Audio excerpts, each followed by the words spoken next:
Apa kabar warga Nusantara? Jumpa lagi di channel Sok Tahu. Channel yang shock karena baru tahu.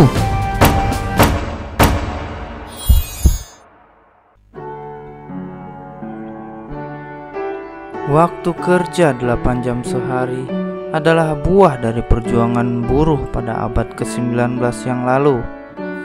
Merujuk Sistem Organisasi Pekerja Industri Sedunia atau IWW, pada tahun 1860-an, buruh di Amerika Serikat yang biasa bekerja 10 hingga 16 jam sehari mulai mencuatkan ide pemangkasan jam kerja. Tuntutan 8 jam kerja sehari pun dideklarasikan pertama kali di tahun 1884. Deklarasi ini menggerakkan semangat serikat buruh di Amerika Serikat untuk menuntut pemerintah melegalkan aturan 8 jam kerja dalam sehari. Pada tanggal 1 Mei 1866, aksi besar pun terjadi. Lebih dari 300.000 buruh yang berasal dari 13.000 perusahaan di seluruh Amerika Serikat turun ke jalan mendukung deklarasi tersebut dan menjadi mulai pelaksanaan 8 jam kerja. Meskipun belum resmi, aksi ini dikenal sebagai May Day yang kelak diperingati sebagai Hari Buruh Sedunia.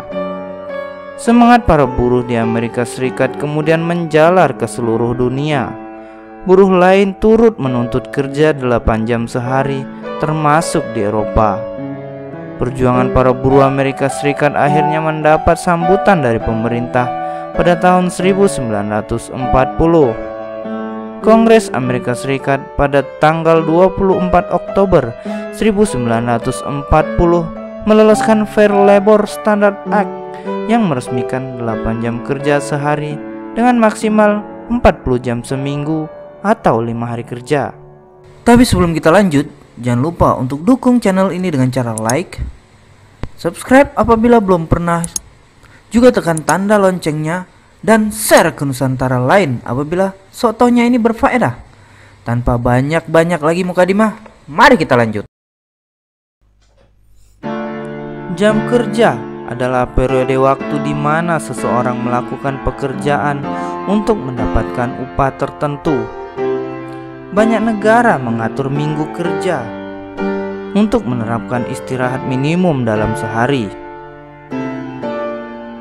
libur dalam setahun, dan jam kerja maksimal per minggu. Jam kerja dapat berbeda antar pegawai, tergantung pada kondisi ekonomi, lokasi, budaya, pilihan gaya hidup, dan tanggungannya.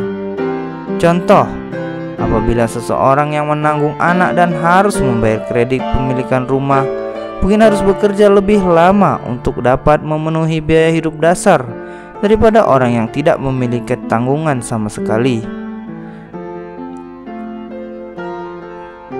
Pada negara maju seperti Britania Raya, sejumlah orang bekerja per waktu karena tidak dapat menemukan pekerjaan purna waktu. Namun, ada juga yang sengaja mengurangi jam kerjanya agar dapat mengurus keluarganya atau memang tidak ingin terlalu sibuk bekerja. Jam kerja standar merujuk pada aturan untuk membatasi jam kerja per hari, per minggu, per bulan, ataupun per tahun. Jika seorang pegawai perlu bekerja lembur, maka instansinya harus menyediakan upah lembur. Secara umum, jam kerja standar di seluruh dunia adalah sekitar 40 hingga 44 jam seminggu, dan upah lembur sebesar 25% hingga 50% di atas upah normal jam kerja maksimum, merujuk pada jam kerja paling lama yang boleh dijalani oleh pegawai sesuai peraturan yang berlaku. Revolusi industri memungkinkan banyak orang untuk bekerja setahun penuh karena tidak lagi tergantung pada musim, dan lampu memungkinkan orang untuk tetap bekerja di malam hari. Budak dan buruh tani pun mulai beralih untuk bekerja di pabrik, sehingga jam kerja meningkat secara signifikan. Sebelum adanya perundingan bersama dan hukum perlindungan pekerja, perusahaan cenderung memaksimalkan keuntungan dengan mempekerjakan orang lebih lama. Jam kerja pada saat itu mencapai 12 hingga 16 jam per hari dan 6-7 hari kerja per minggu. Pada abad ke-20, jam kerja diperpendek hingga hampir separuh. Sebagian besar karena gaji yang semakin tinggi serta adanya permintaan dari serikat pekerja, perundingan bersama, dan gerakan progresif. Minggu kerja pada sebagian besar industri pun dikurangi hingga sekitar 40 jam per minggu pasca Perang Dunia Kedua. Pembatasan jam kerja juga dicantumkan dalam Universal Declaration of Human Rights. Pembatasan jam kerja juga dicantumkan dalam Universal Declaration of Human Rights, International Covenant on Economic, Social and Cultural Rights, dan Piagam Sosial Eropa.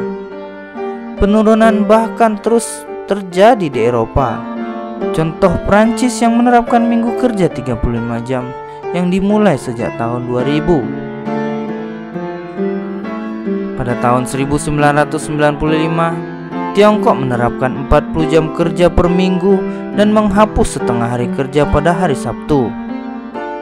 Jam kerja di negara industri seperti Korea Selatan, walaupun masih lebih tinggi daripada negara industri lain, juga terus mengalami penurunan. Teknologi juga terus meningkat produktivitas pekerjanya, memungkinkan standar hidup pekerja tetap naik walaupun jam kerja harus turun. Pada negara maju, karena waktu yang diperlukan untuk memproduksi suatu barang tertentu terus menurun, banyak jam kerja menjadi tersedia untuk menyediakan jasa, menghasilkan pergeseran tenaga kerja antar sektor. Pada pertengahan dekade 2000-an, Belanda merupakan negara industri yang pertama yang jam kerjanya rata-ratanya turun hingga kurang dari 30 jam per minggu. Sebagian besar negara maju telah mengurangi jam kerja secara signifikan. Contoh di Amerika Serikat pada akhir abad ke-19 diperkirakan bahwa jam kerjanya mencapai 60 jam per minggu. Hari ini, jam kerja rata-rata di Amerika Serikat adalah sekitar 33 jam. Dengan laki-laki rata-rata dipekerjakan selama 8,4 jam per hari dan wanita rata-rata dipekerjakan selama 7,9 hari. Negara dengan jam kerja terendah adalah Belanda dengan 27 jam per minggu dan Perancis dengan 30 jam. Pada tahun 2011, dari 26 negara OECD, Jerman memiliki jam kerja terendah, yakni 25,6 jam per minggu. New Economic Foundation merekomendasikan penurunan jam kerja hingga 21 jam untuk mengatasi masalah pengurangan emisi karbon. Kehidupan yang kurang layak, terlalu banyak lembur, dan kurangnya waktu untuk keluarga. Jam kerja memang telah menurun di negara maju. Faktor yang berkontribusi dalam penurunan jam kerja dan peningkatan standar hidup antara lain adalah kemajuan ekonomi yang menyebabkan efisiensi seperti adanya mekanisme, robotik, dan teknologi. Peningkatan partisipasi wanita dalam menghasilkan pendapatan untuk keluarga yang sebelumnya hanya mengurus rumah tangga dan mengurus anak. Menurunnya angka kelahiran yang menyebabkan penurunan waktu yang diperlukan oleh orang tua untuk mengurus anak di rumah. Beberapa artikel terbaru bahkan berargumen bahwa penerapan minggu 4 hari dapat meningkatkan konsumsi dan pengangkat ekonomi. Walaupun begitu, artikel lain menyatakan bahwa konsumsi justru akan menurun dan dapat mengurangi dampak terhadap lingkungan. Argumen lain untuk 4 hari kerja dalam seminggu antara lain dapat meningkatkan strata pendidikan para pekerja dan meningkatkan kesehatan pekerja. Pengurangan jam kerja juga dapat menghemat biaya dan transportasi, sehingga membantu mengurangi emisi karbon. Keinginan ini pun dapat meningkatkan produktivitas tenaga kerja. Di Indonesia, aturan 8 jam kerja sehari dan maksimal 40 jam seminggu baru diadopsi secara resmi pada tahun 2003 melalui Undang-Undang Nomor 13 Tahun 2003 tentang Ketenagakerjaan.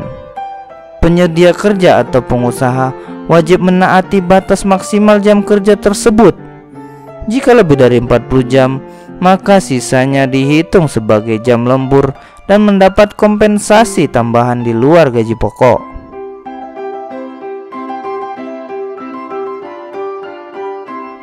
Demikianlah sejarah singkat mengenai waktu kerja 8 jam sehari.